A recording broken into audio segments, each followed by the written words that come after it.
주신 분이여 찬양대 감사 말씀드리겠습니다. 기도하시고 하나님의 말씀 나누겠습니다.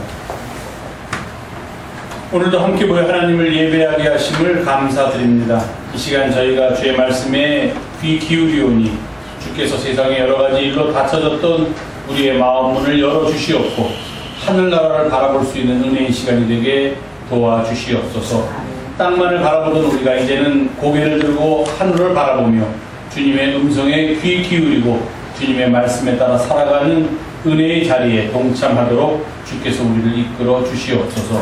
주의 영이 우리 가운데 임하셔서 말씀을 전하는 부족한 자나 또는 듣는 우리 모두가 겸손히 주님의 말씀 앞에 무릎 꿇고 그 말씀의 깊이를 깨닫는 은혜의 시간이 되게 주께서 역사하여 주시옵소서. 그리고 우리 예수님의 이름으로 감사하고 간절히 기도하옵나이다. 아멘. 오늘은 또 흩어져 앉았죠. 대위 공동 어떻게 대답을 해야 되는데.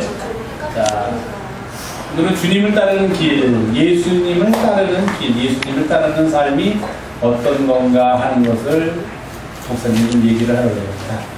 여러분들 학교에서 친구들한테 나 교회 다닌다고 얘기해요, 안 해요?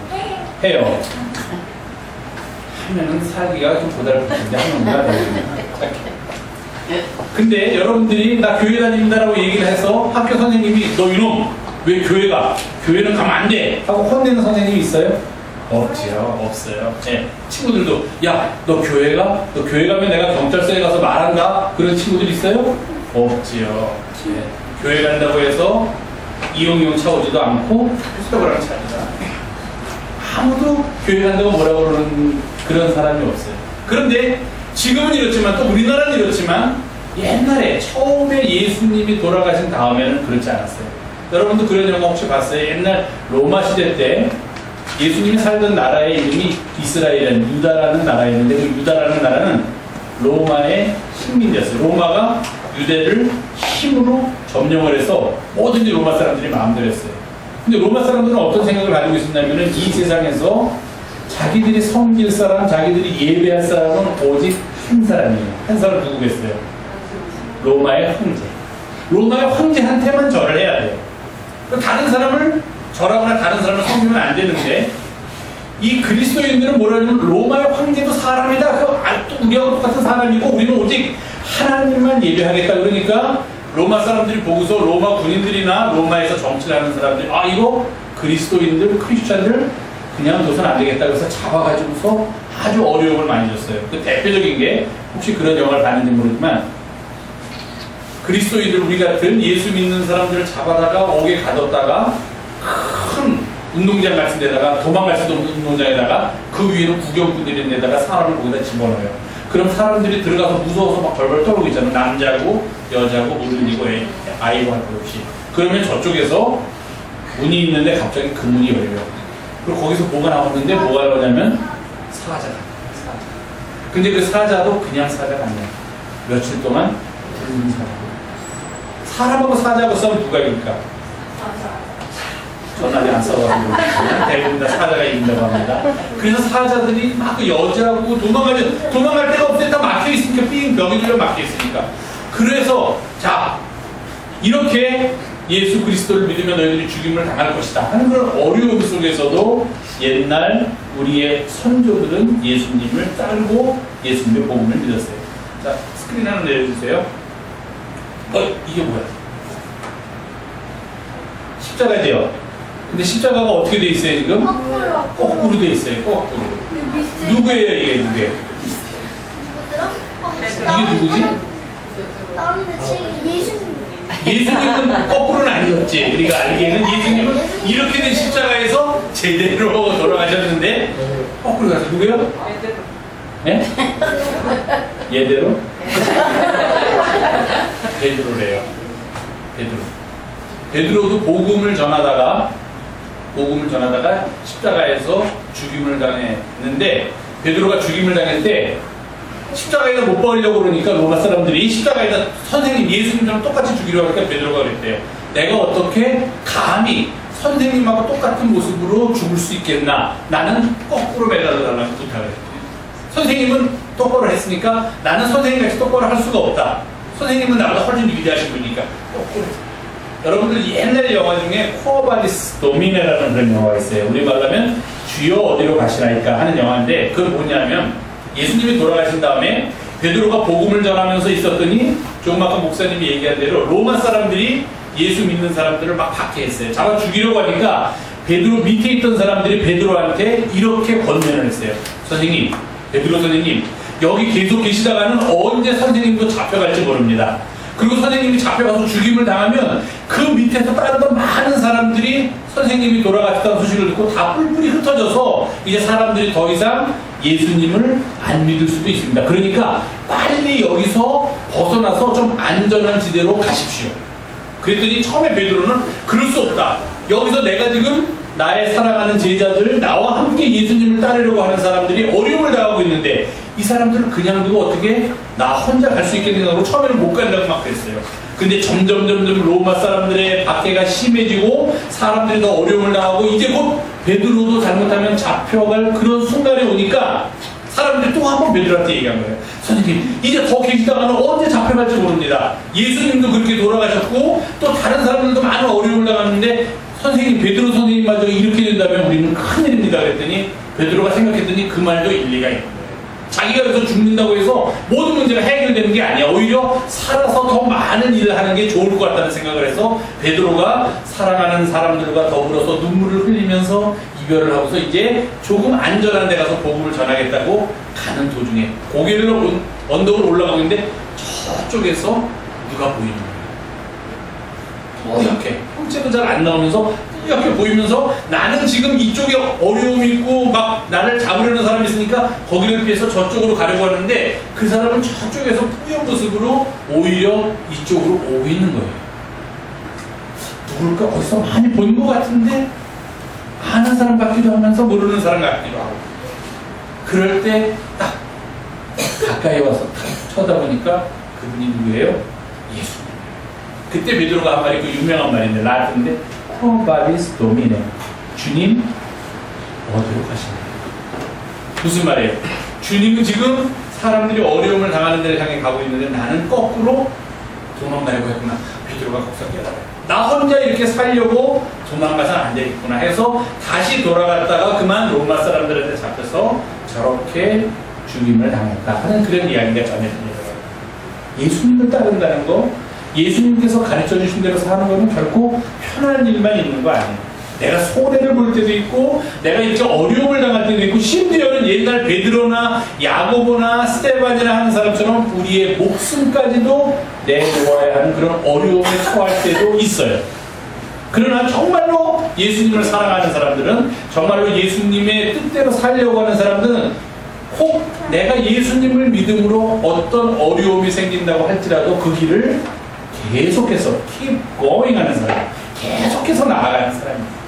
나 혼자만 살려고 이거 어려움이 오니까 예수님 이거 뭐고 없고 나 혼자만 살려고 하면은 그 순간은 잠깐은 살아남는 것 같지만 그러나 영혼을 향해서 바라볼 때는 그것이 나의 영혼이 사는 것이 아니다 하는 것을 많은 사람들이 합니다. 여러분들도 혹시 살면서 학교에 가든지 어디서든지 예수님의 말씀대로 살고 예수님의 뜻대로 따라서 사는 것이 손해보는 것 같기도 하고 힘든 것 같기도 하고 어려운 것 같기도 하지만 그러나 그것을 잘 참고 주님의 말씀대로 따라 나간다면 주님께서 약속하신 아주 좋은 상이 여러분들을 위해서 기다리고 있을 거예요. 하나 더 내려주겠습니다. For whosoever will save his life. 자, 여기까지 모르는 단어 있었어? 에이, 없지. 자, will은 그냥 will이에요. will은 이제 언제 일어난다? save가 뭐예요? save. 저장. 저장인데 우리말로는 여기서는 구원하는 거예요. 구원하다. 그래서 이제 교회에서가 his는 뭔지 알죠? life가 뭐예요? life 몰라? save도 하는데 life를 모르면 되나? 생명. share은 유일하고 같은 거라 그냥 생각하면 복잡하니까 share, lose. 이게 무슨 말이에요? his는 여기는 옛날 성경이라서 남자만 얘기하는 게 자기 사람이에요. 사람이 his life, 자기의 생명만 save, 구하려고 whosoever 하는 사람은 누구든지 결국은 어떻게 되냐? shall lose 그의 생명을 오히려 잃게 될 것이고 오늘 누가복음 9장 24절의 말씀이에요. But 그렇지만 whosoever will lose his life 그의 생명을 아까는 save 하려고 했지만 이번에는 lose는 뭐예요? lose 하면 어떻게 돼요? 잃어버리는 거야. 나한테서 떠나버리는 거예요. 그런 사람 for my sake my는 누구냐면 예수님이에요. 예수님을 위하여서 자신의 생명을 lose 잃어버리고자 하는 사람은 누구든지 the same 그 똑같은 사람은 shall save it. 그러니까 단어가 두 개가 나죠. 하나는 lose하고 하나는 save 하는 거예요. 자기의 생명을 save 하려고 하면 결국 어떻게 되느냐? 결국은 그것을 lose 하게 되지만 내 생명을 예수님을 위해서 내가 바치겠다라고 생각하는 사람은 마지막에 어떻게 되느냐? 그것을 save, 얻게 될 것이다. 저장하게 될 것이다. 아까 얘기했어요. 저장하게 될 것이다. 간직하게 될 것이다. 그러니까 여러분들도 혹시 예수님 믿으면서 어려운 것도 많을 거야. 남들같이 그렇게 막 좀 싸움도 하고 좀 이렇게 내 마음대로 그렇게 살고 싶은데 이거 교회에서 목사님 설교 들으니까 이렇게 하지 말라 했는데 참으라고 그랬는데 용서하라고 그랬는데 그러면서 막 속상한 적도 많을 거예요. 그러나 그게 어려운 일이지만 그렇게 살아갈 때 정말로 여러분은 주님을 따르는 귀한 예수님의 제자가 되는 거예요. 그렇게 믿고 살아가는 우리 영성교회 교회학교 어린이들 되기를 바랍니다. 네, 감사합니다. 찬송가 200장 1절만 볼까요?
오늘은 순교자 기념주일입니다. 아마 저희 감리교에서 이렇게 정해서 순교자 기념주일을 지키고 있는 사실 순교자에 대한 개념은 우리 감리교보다는 우리 개신교, 프로테스탄트보다는 캐톨릭에 훨씬 더 많이 있습니다. 여러분도 아시겠지만 양화진에 가면은 이제 순교 그 성지도 있고 한데요. 대부분 순교자에 대한 이야기는 캐톨릭 쪽에 있고 캐톨릭 쪽에서 그 순교자 성월 거룩한 달 해서 원래는 9월이었는데 날짜를 이제 6월달로 지키면서 이제 거기에 저희가 더해서 순교자 기념일을 6월 마지막 주일로 그렇게 지키고 있습니다. 순교한다는 거 그게 뭘까? 사전을 찾아봤더니 자신이 믿는 신앙을 지키기 위해서 죽음까지도 피하지 않고 선택하는 것 그것이 순교다 이렇게 정의를 내리고 있습니다. 자신이 믿는 신앙을 지키기 위해 식이라고 써있네요. 네, 지키기입니다. 자신이 믿는 신앙을 지키기 위해서 목숨을 내는 것까지도 아까워하지 않는 것 그것을 순교라고 합니다. 그렇게 따지면은 우리 요새 종결자라는 말을 혹시 어르신들은 들으셨는지 몰라 종결자라는 말을 많이 써요. 그러면 어떤 일이 있을 때 그 일을 가장 완성된 모습으로 하는 사람들을 가르쳐서 우리가 종결자라는 그런 표현을 씁니다. 젊은 사람들이. 믿음을 가진 사람의 종결은 즉 믿음을 가졌다고 주장하는 사람들의 종결자는 어떤 모습으로 나타나야 하느냐? 그것은 순교자의 모습으로 나타나야만 합니다. 순교자의 모습. 그런데 순교가 자신이 믿는 신앙을 지키기 위해서 죽음을 선택하는 것이라고 단순하게 정의를 내린다면 그것이 우리 그리스도인들이 말하는 진정한 의미의 순교는 될 수 없다는 겁니다. 왜냐하면 순교라는 개념은 우리 그리스도교뿐만 아니라 모든 종교가 다 가지고 있습니다. 여러분 우리나라에서 최초의 순교자라고 하는 사람이 누군지 아세요? 그리스도교 말고 네? 2000년 불교 그 사람 승려예요. 그래서 그 사람이 내려오는 전설에 의하면 그 사람이 순교를 할 때 목을 쳤더니 목에서 피가 아니라 하얀 우유, 젖이 나왔다. 뭐 이런 전설이 있지 않습니까? 어느 종교든지 순교자를 가지고 있어요. 순교자 없이 이루어지는 종교는 없습니다. 왜냐하면 어떤 종교든지 처음에 그 종교가 그 사회에 들어온다든지 그 사회에서 일어날 때는 반드시 그 사회를 지배하고 있는 기득 세력과 갈등을 일으키게 됩니다. 그럼 그 사회를 지배하고 있는 기득 세력은 자기들이 갖고 있는 기득권을 계속 유지하기 위해서 새로 일어나는 종교를 자꾸 누를 수밖에 없어요. 그러니까 누르려다 보니까 누르지 않고 계속 올라오는 종교의 세력과 누르려는 정치 권력 사이에 갈등이 있게 되고 처음에는 당연히 정치 권력이 훨씬 더 많은 힘을 가지고 있습니다. 그러면 그 당시에 그럴 때는 항상 순교자가 속출하게 되어 있습니다. 불교에도 순교자였습니다. 우리 그리스도교회도 순교자, 이제 나중에 말씀드렸지만 순교자 많고, 제가 아까 말씀드린 그 초대교회 로마하 다케아에 있을 때는 아주 많은 순교자들이 있었습니다. 우리나라에 처음으로 캐톨릭이 그리스도교라는 이름을 가지고 전해졌을 때도 또 많은 순교자들이 있었습니다. 불교도 있고요, 그리스도교도 있고, 또 우리가 아는 큰 종교 중에 하나 이슬람교가 있습니다. 이슬람교도 순교가 있습니다. 그 사람들은 순교를 정말로 자기들이 가진 믿음의 최고라고 합니다. 그런데 우리는 그런 사람들 가지고서 뭐라고 얘기하죠? 순교자라고 안 하고 테러리스트라고 합니다. 그 사람들은 아프가니스탄, 아이락 그런 곳에서 많은 일들을, 우리가 아는 테러를 범하는 사람들은 그들 나름대로는 어떤 생각을 가지고 그 일을 하냐면 자기들은 순교자라고 생각해요. 근데 우리나라에서는 그것을 이렇게 비하하고 이렇게 좀 뭐라고 그러죠? 좀 낮게 하기 위해서 서방 세계에서는 뭐 이런 얘기를 혹시 들어보셨어요? 뭐 그렇게 해서 순교를 하면은 하늘나라에 가면은 뭐 70선녀인가 뭐 몇 선녀가 너희들을 둘러싸고서 너희들을 떠받들고 그럴 테니까 이 땅에서 그거 아무것도 아닌 것이다. 이 너희들은 이 일만 마치고 죽으면 천당에 갈 것이고 자기들이 말하는 하늘나라에 갈 것이고 그 하늘나라에 가기만 하면은 너희들은 이렇게 좋은 삶을 살 것이더라고 그렇게 주입을 한다. 아마 그런 말씀 들어보셨을 거예요. 어릴 때부터 그렇게 가르치면요, 나이 한 15대면은 여기다가 폭탄 메고 자동차 타고서 들어가는 거 아무렇지도 않게 생각합니다. 이 땅에서의 삶이 별로 의미가 없다고 계속 듣고요. 그리고 죽은 다음에 너희 가족들은 우리가 확실하게 책임져 줄 것이다. 그리고 너마저도 저 세상에 가서 지금 이 세상에서 누리는 삶보다 훨씬 더 좋은 삶을 살 것이다라고 어릴 때부터 그 이야기를 주입하고 주변에 있는 사람도 다 그것이 옳은 줄 알고 살아가면요, 한 15만 돼도 남자아이들은 진짜 여기다가 폭탄 메고서 자살폭탄 테러하는 거 아무렇지, 우리는 어떻게 그런 어린아이들이 그렇게 할 수가 있을까? 그런데 아무렇지도 않아요. 순교라는 게 꼭 자기가 믿는 신념을 위해서 목숨을 바치는 것을 순교라고 한다면 이런 일도 일어날 수 있다는 겁니다. 정치적인 이유를 가지고 순교를, 종교에 있어서의 순교를 갖다가 이용할 수 있는 거예요. 그럼 그 사람들은 어떻게 생각하느냐면 정말 자신들이 순교한다고 생각합니다. 자신들의 종교를 위해서. 왜? 예를 들면은 아랍이나 그런 이슬람 계통의 사람들은 미국이나 유럽과 같은 서방 세계가 우리들을 지금 짓누르고 있다. 우리들의 삶을 빼앗기고 있다. 우리는 여기서부터 해방돼야 된다. 이것을 막 주입하면서 어릴 때부터 교육을 시키고 이 일을 위해서 알라가 너를 선택했다. 얘기합니다. 나를 선택했다. 그리고 이 일을 위해서 알라가 너를 쓰기를 원한다. 그러면 마치 우리가 주님께서 당신을 선택하셨습니다. 주님께서 당신을 쓰기를 원하십니다 하는 것보다도 10배, 100배, 1000배 강한 힘으로 그들한테 벗겨들어가는 거예요. 그럼 그들은 순교자가 되기 위해서 폭탄 테러를 감행한다는 겁니다. 폭탄 테러를 감행해서 애꿎은 민간인이 죽으면 어떡합니까? 그렇게 물어보면 그 사람들은 뭐라고 반응하느냐? 그 사람들이 우리들한테 너무 나쁜 짓을 하기 때문에 그 사람들은 죽어도 당연합니다. 이렇게 얘기를 하는 거예요. 잘못된 순교입니다. 그건 순교가 아니에요. 그런데 늘 우리가 살아가는 세상은 그런 이중의 관점에서 봅니다. 우리가 보기에는 아프가니스탄에서 하는 사람들은 테러리스트지만 그 사람들은 순교하는 거예요. 우리가 보면은 안중근 의사는 순교를 한 우리 민족의 열사지만 일본의 입장에서 보면은 테러리스트. 이렇게 되는 거예요. 우리가 보는 관점에 따라. 그러니까 우리가 순교가 무엇인가 하는 것을 분명하게 정의를 내리지 않고서는 순교에 대해서 진정한 의미를 말하기가 쉽지 않습니다. 요즘은 또 브라질의 환경운동을 하는 사람들, 그러다가 목숨을 바친 사람들, 그래서 종교뿐만 아니라 자신의 신념을 위해서 살다가 목숨을 아낀 사람들도 있는데 그런 사람들도 또한 순교자라고 그렇게 부르기도 합니다. 그러나 원래적인 의미에서 순교, 마르토돔이라는 그 개념은 원래 증인이라는 그런 옛날 그리스말에서 나왔기 때문에 그 의미는 주로 종교에 국한되고 있습니다. 이게 순교입니다. 하나 넘겨주세요. 교회에는 순교자들이 참 많습니다. 복음을 위하여, 주님을 위하여 자기 목숨을 버린 사람들입니다. 그런데 아까 말했던 그런 이슬람의 순교자들은 좀 다릅니다. 그 사람들은 순교를 위해서 다른 사람에게 해를 끼쳐야 돼. 내가 가서 내 폭탄을 가져가서 많은 사람, 가능하면 많은 사람을 해를 끼쳐야지만 내 순교의 값이, 내 순교 후에 맞은 상이 커집니다. 그런데 교회에서 말하는 순교자는 절대로 이런 사람이 없습니다.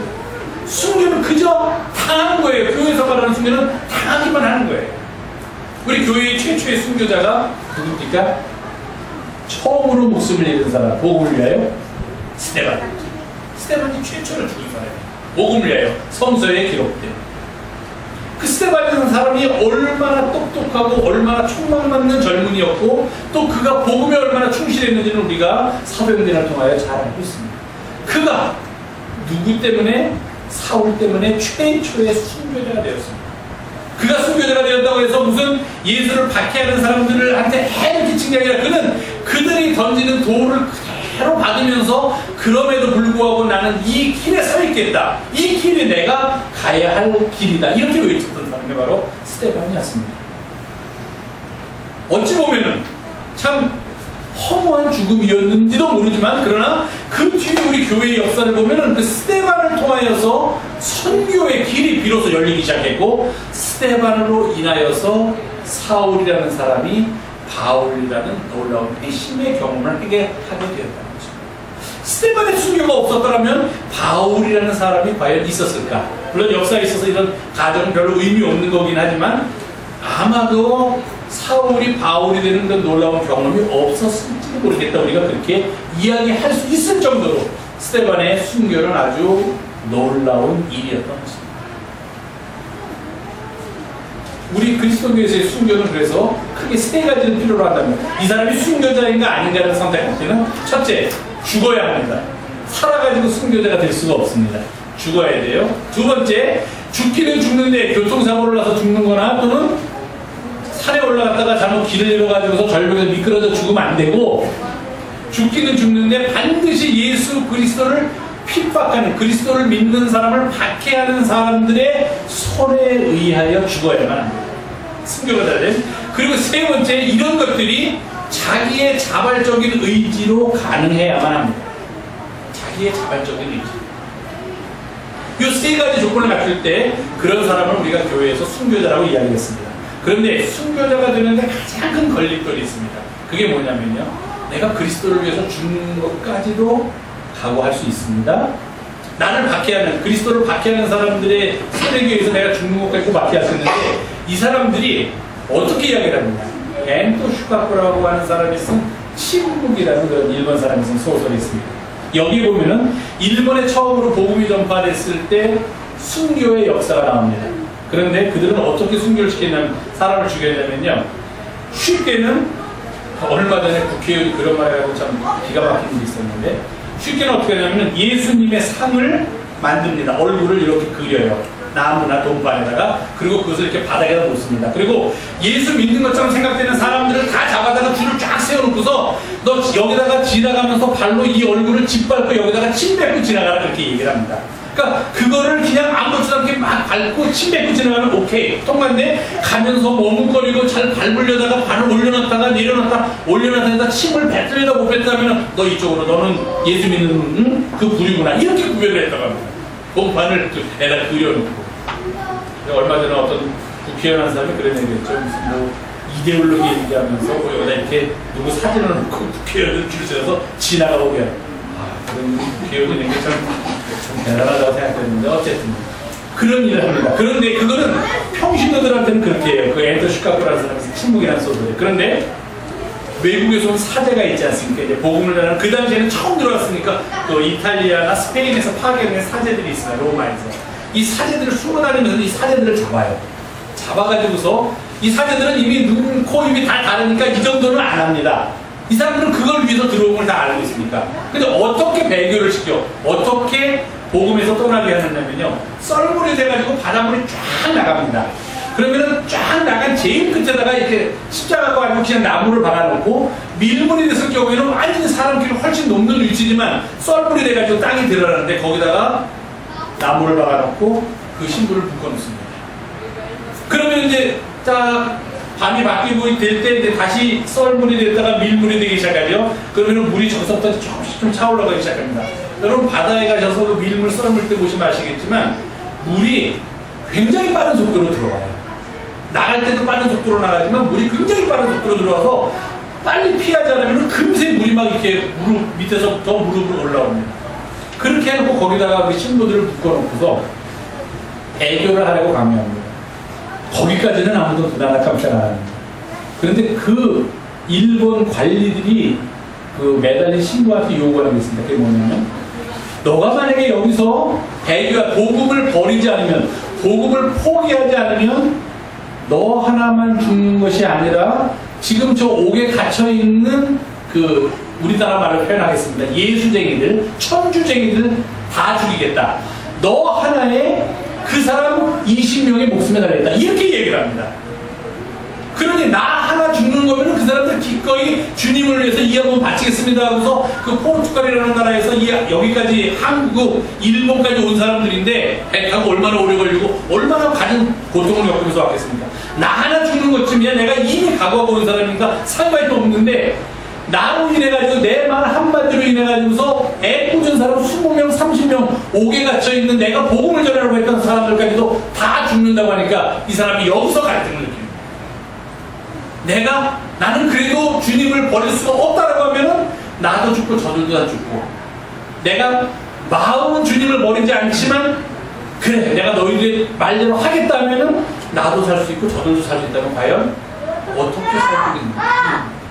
그래서 그가 기도하는 거예요. 하나님 왜 침묵하십니까? Please give me answer. 나에게 대답을 주시오.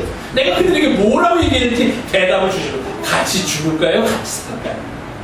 그런 내용의 소설이 있는데 순교자, 박해하는 사람들은 그렇습니다. 이 고문을 하는 사람도 마찬가지인데 이 종교를 박해하는 사람들의 기본적인 특징은 우리들의 몸뿐만 아니라 우리들의 영혼까지도 그렇게 해서 파괴시키는 거예요. 어쩔 수 없게 만드는 거예요. 사람들은. 그게 아주 제일 나쁜 건데 그런 제일 나쁜 수단을 사용하면서 순교로 사람들을 이끌었습니다. 처음 교회에 그랬습니다.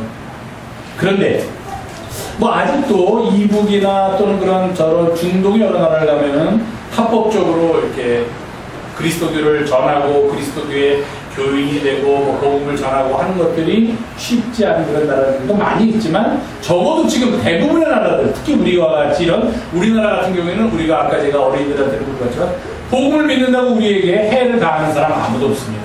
복음을 믿는다고 해서 우리가 공식적으로 또는 사회적으로 어떤 불이익을 당하는 것도 아무것도 없습니다. 그렇다면 이제 더 이상 우리들에게 순교는 과연 의미가 없는 것인가? 그럼 우리가 순교자들을 기억하고 순교자들의 삶을 되새기는 이유가 무엇인가를 한 번쯤 생각해 봐야 한다는 것입니다. 이제 더 이상 순교는 없는 것인가 하는 것입니다. 화면 하나 내려주세요. 순교는 오늘 성경 본문에 나온 디드모라고도 하는 도마라는 사람이 가진 마음의 자세를 가지고 주님과 더불어서 이 세상을 살아가는 것을 말합니다. 자, 오늘 설명을 좀 하겠습니다. 예루살렘 옆에 베단이라는 조그만 마을이 있었습니다. 그 베단이라는 마을에는 예수님과 친한 글쎄 부모가 어떻게 일찍 돌아가셨는지 모르지만 세 자매, 남매가 살고 있었습니다.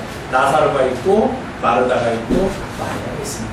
예수님하고 아주 가깝게 지냈습니다. 친하게 지내서 예수님이 예루살렘 근처를 지나게 되면 그 집에 머물면서 같이 식사도 하고 잠도 자고 또 그들과 더불어서 같이 이것저것 이야기도 하고 도와주기도 하면서 지냈는데 어느 날 예수님이 그 조금 전까지는 그 배단 옆에 예루살렘이라는 데 있었습니다. 그때 유대인들하고 아주 심한 논쟁이 붙어서 유대인들이 예수님과 예수님의 제자들을 돌로 쳐 죽이려고 하니까 생명의 위협을 느껴서 예수님과 제자들이 예루살렘을 떠나서 북쪽 갈릴리 바다 원래 활동을 하시던 쪽으로 좀 올라와서 피신해 있었을 당시입니다. 어느 날 갑자기 급한 전갈이 왔습니다. 누군가 예수님을 찾았습니다. 선생님 큰일 났습니다. 빨리 좀 와주셔야 되겠습니다. 어디서 왔냐 알아보니까 바로 베다니에 살고 있는 이 세 남매 쪽으로부터 온 전갈이었습니다. 근데 그 전갈의 내용이 그 소식이 아주 어려운 거였습니다. 나사로가 죽게 되었습니다. 거의 죽어갑니다. 빨리 와서 나사로가 제일 위고 그 밑에 마르다와 마리아가 있으니까 빨리 와서 우리 오라버니를 선생님 살려주십시오. 빨리 와주십시오 하는 전갈이 왔습니다. 성경에 보니까 예수님이 그 전갈을 받고 빨리 가야죠. 친한 사람이 좀 죽게 됐고 그 죽을 병에서 고쳐줄 수 있는 능력이 계시다 하는 분이고 더군다나 이 삼남매는 예수님께서 너무도 사랑했기 때문에 빨리 가야 됩니다. 그런데 성경에는 이렇게 되어 있습니다. 나사로가 병들었다 함을 들으시고 그 계시던 곳에 이틀을 더 유하시고 가야 되는데 가지 않고 여기서 이틀이나 더 시간을 끌었다는 이야기입니다. 근데 이것은 성경 전체를 보면은 나사로의 죽음 그리고 주님께서 갇혀서 죽은 나사로를 살리는 이야기로 이어지니까 사실 뒤에 이야기를 보면은 별로 큰 문제가 아니지만 당시에서는 우리 선생님이 왜 저러실까 제자들도 의아했습니다. 그런데 제자들은 너무너무 좋았습니다. 예수님이 안 가시고 이틀 동안 자꾸 시간을 늦추시는 거예요. 왜냐하면 거기는 바로 얼마 전에 자기들이 많은 사람에 의해서 돌로 맞아 죽을 뻔한 그 자리이기 때문입니다. 그런데 지금 그리로 갔다가는 또 아직도 그 사람들이 기세가 등등해서 우리가 오기만을 기다리고 있는데 예수하고 그 제자들 우리 동네에 발만 들여놓기만 해봐라 우리가 가만두지 않겠다라고 그렇게 기다리고 있는데 그렇게 혈기가 등등해서 있는 그곳으로 만약에 예수님이 야 나사로가 죽게 됐다 빨리빨리 집중해서 가자 이랬더라면 따라갈 수도 없고 안 따라갈 수도 없는 그런 아주 난처한 지경이었는데 이틀 동안 안 가시니까 선생님이 포기했나 보다. 아 나사로가 죽으니까 선생님이 가셔도 더 이상 살릴 수가 없으니까 그냥 계시나 보다 이렇게 생각했어요. 그런데 이틀이 딱 지나니까 선생님이 가자 그러시는 거예요. 가자. 아니 왜 갑니까? 또 지금 갑자기 여태까지 이틀 동안 잘 참으셨는데 왜 가야 합니까? 하는 마음이 이제 제자들한테 있었어요. 제자들은 제일 두려워했던 게 방금도 이렇게 얘기했죠. 선생님 방금도 유대인들이 우리를 돌로 치려고 하였던 곳이 바로 거긴데 왜 거기를 가시러 갑니까? 그리고 지금 이스툴레이 늦었습니다. 나사로는 이미 죽었습니다. 선생님 이제 가셔도 소용없으니까 그 유대인들이 좀 잠잠해진 다음에 나사로 장례가 끝난 다음에 가서 그 두 누이 동생을 위로하셔도 늦지 않을 것 같습니다. 그냥 계십시오. 이왕 죽은 거 그냥 계십시오. 이게 제자들의 생각이었습니다. 그랬더니 예수님이 여러 가지 이야기를 하면서 나사로가 죽은 게 아니다. 그가 자고 있는 거다. 뭐 이런 여러 가지 어려운 말씀을 하셨습니다. 그러고서 제자들은 뒤로 발을 빼려고 하고 주님은 가려고 하고 심지어는 베드로도 여기 있는 어디가 있는지 잘 나타나지 않습니다. 이름이 없어요. 그렇게 예수님하고 예수님의 제자들하고 보이지 않는 신강을 벌이고 있는데 그때 한 사람이 나왔습니다. 도마입니다. 도마. 여러분 도마는 잘 아실 거예요. 뭐 봐야지만 믿는 그 제자. 바로 그 도마가 딱 나오더니 야 왜 이러는 거야? 선생님이 가시자고 그러면 가야지. 뭐가 무서워서 이렇게 뒤로 다 빼는 거야? 우리도 주와 함께 죽으러 가자. 이렇게 도마가. 순교는 이런 각오를 가지고 세상을 살아가는 게 순교입니다. 실제로 그런 일을 당하게 될 수도 있지만 지금과 같은 상황에서는 그렇게 해서 순교를 당할 수 있는 확률은 아주 적습니다. 그럼에도 불구하고 우리들의 마음속에 주님께서 원하신다면 주님께서 가신다면 그 길이 죽음의 길인 것이 확연히 보인다고 하더라도 우리도 아니 나도 주와 함께 죽으러 가겠노라 하는 마음을 가지고 사는 것이 순교자의 삶의 모습이라는 것입니다. 주님과 제자들을 돌로 치려고 하셨던 그 배단이 예루살렘 바로 옆으로 주님께서 가야겠다. 내가 가서 나사로를 살리든지 뭐 무슨 일이 다른지 어쨌든 내가 더 이상 여기 이대로 있을 수 없다. 가자 그랬을 때 과연 이것저것 상황 따지면서 지난 주일날 우리가 그곳에 있을 때 당했던 어려움을 하나님 벌써 잊으셨습니까? 가시면 안 됩니다. 선생님 큰일 납니다. 조금이라도 별 변명과 별 예수님에 대한 회유가 있었음에도 불구하고 오직 한 사람 디드모라고 하는 도마는 우리도 주와 함께 죽으러 가지 않겠습니다. 그 길에 죽음의 길이라는 걸 도마도 알고 예수님도 알고 다른 제자들도 다 알았다는 거예요. 실제로 그때 죽진 않았습니다. 그들이. 그러나 그런 마음을 가지고 살아가는 것이 진정한 의미의 순교자의 삶이라는 것입니다. 그렇게 살다가 주와 함께 주님께서 가시자고 하면은 많이 어려운 길인 거 보이는데도 가야 하는 것, 그것이 우리의 삶의 정해진 길이라는 겁니다. 하면 돼요. 아일랜드 스토어에서 그래서 옛날의 개념으로 순교를 정의하다 보니까 안 먹죠. 이제 순교를 당하려면 다 죽어야 되는데 여러분 다 저와 함께 순교하러 가십시다. 그럼 가신 분 손 들어보세요. 저와 함께 순교하러 가십시다. 뭐 어디든지. 내가 1년 반이 됐는데 한 사람 그런데 이거는 또 있어요. 이것도 곁다리 얘기인데 그렇게 얼마 전에 있었죠. 뭐 아프가니스탄에 뭐 어디서 뭐 30명이 가서 있다가 뭐 어떤 사람이 잡혀. 그건 순교를 하고 하기는 좀 그래요. 그건 무모한 거예요. 그건 어리석은 거예요. 그거는. 그런데 일부러 가가지고 그렇게 죽을 필요는 없는 겁니다. 그래서 곁다리 얘기죠. 근데 요즘은 그런 사람이 없어요. 우리 변진교만 저 따라서 이제 아프가니스탄 가려면 같이 갈지 모르겠지만. 그래서 요새는 순교는 두 가지로 나눠 얘기합니다. 아일랜드 스토어에서 이제 정의를 해야 되는데 더 이상 사람들한테 순교를 얘기할 수 없게 된 거예요. 순교합시다 그러면 죽기는 왜 죽어? 어디 가서 죽으라는 얘기야? 왜 죽어야 돼? 이러니까 이 사람들이 두 가지로 나누는데 하나는 적색 순교가 있고 그 다음에 순교는 순교인데 레드 마터덤이라고 있고 또 하나는 그린 마터덤, 녹색 순교가 있다는 거예요. 적색 순교는 말 그대로 초대교회에서 많은 사람들이 당했던 그런 피해 순교입니다. 피를 흘리면서 목숨을 바쳤던 그런 순교가 있다면 지금은 적색 순교의 시대는 이제 좀 지나고 녹색 순교, 땀의 순교의 시대를 살고 있다는 겁니다. 그럼 녹색 순교는 무엇이냐? 그것은 우리가 매일매일 살아가고 있는 이 현실 생활 속에서 얼마나 우리가 우리의 삶이 그리스도의 뜻에 충실하고 있는지 내가 그리스도의 속죄의 삶 그리고 그리스도께서 나에게 베풀어 주신 사랑을 나누는 삶을 얼마나 실천하면서 살아가고 있는가 하는 것을 가늠하는 것이 바로 요즘 이야기하는 녹색 선교, 땀의 선교다 하는 것입니다.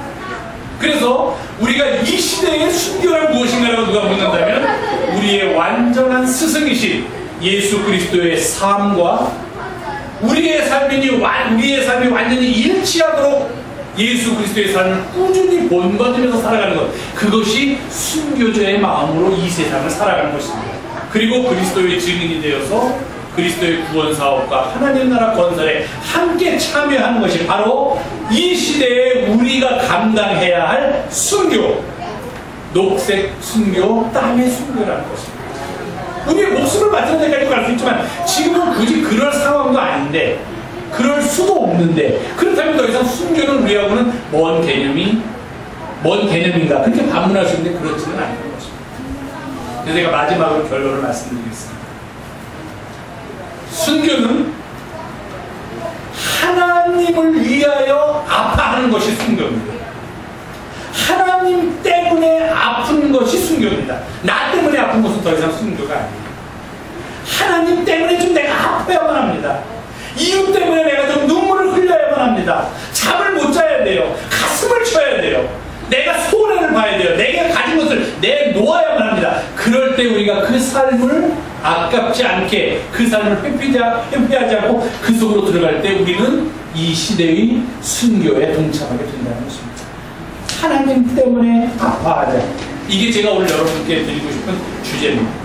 나 때문에만 아파하지 말고 우리 아이들 어려운 일이 생기거나 또 예를 들면은 뭐 아프거나 하면은 그 부모님 마음으로 얼마나 아픕니까? 대신 아파주고 싶죠. 아이들 시험 보느라고 잠 못 자고 뭐 저희 집에서 한 번도 못 봤지만 어떤 집에서는 코피도 흘린다고 그러는데 코피도 흘리고 뭐 이런 일이 막 일어나면 부모가 얼마나 안타깝습니까? 야 그냥 자 그 시험을 뭐 대수냐? 아이 그래도 해야 돼. 가슴 아프죠? 하나님을 위해서 하나님께서 지으신 이 아름다운 세상 아까 우리도 얘기했지만 그 세상이 자꾸 멍들어가는 것 때문에 좀 아파야 합니다. 내일 아니니까. 좀 세상 그렇게 된다고 해서 내 호주머니 비는 거 아닌데 뭐 내 수입 적은 거 아닌데 그렇다고 남은 나라에서는 안 된다는 거예요. 하나님께서 아파하신 일을 위해서 가난한 자들이 계속 있고 소외받는 자들이 있고 아픈 자들이 있는 그 현실 속에 속에서 하나님이 보시고 가슴 아파하실 것 같으면 나도 그 현실에 가슴 아파해야 한다는 것입니다. 하나님 때문에 눈물 좀 흘려야 돼요. 내 일 때문에만 눈물을 흘리는 것이 아니라 하나님의 일을 기억하면서 하나님이 얼마나 속상하실까, 하나님이 얼마나 가슴이 아프실까를 생각하면서 눈물을 흘리는 것, 그것이 바로 이 시대의 순교입니다. 그리하여 그렇게 살아가는 사람의 마지막은 나의 삶에 주의 흔적 남게 하소서. 이겁니다. 그게 순교입니다. 나의 삶에 주님의 흔적이 남기를 바랍니다. 이런 믿음 가지고 이 무더위를 이기면서 살아가는 우리 모두가 되기를 간절히 주님의 이름으로 부탁을 드립니다. 혹시 그 본문가 있으세요? 뒤쪽에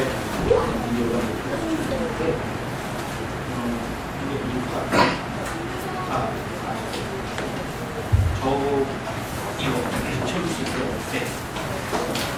스크린 좀 내려주시면 네. 내 마음의 주를 향한 사랑을 찬양하겠습니다.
주의 뒤를 쫓는 우리가 되기를 원합니다.